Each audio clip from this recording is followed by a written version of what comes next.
Genesis 33. Yaakov raised his eyes and looked out, and there was Esau coming, and 400 men with him.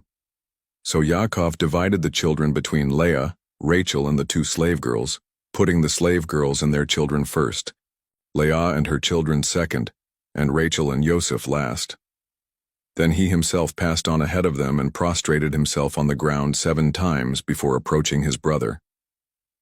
Esau ran to meet him, hugged him, threw his arms around his neck and kissed him, and they wept. Esau looked up. On seeing the women and children, he asked, "Who are these with you?" Yaakov answered, "The children God has graciously given to your servant." Then the slave girls approached with their children, and they prostrated themselves. Leah, too, and her children approached and prostrated themselves.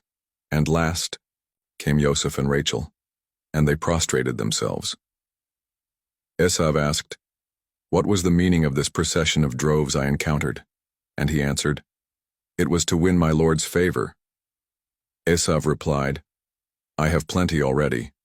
My brother, keep your possessions for yourself." Yaakov said, "No, please. If now I have won your favor, then accept my gift.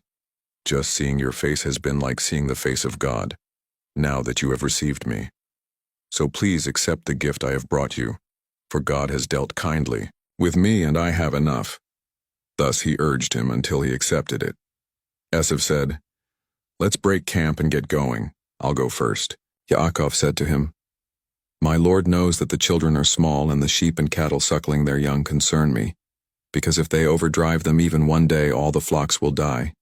Instead, please let my Lord go on ahead of his servant.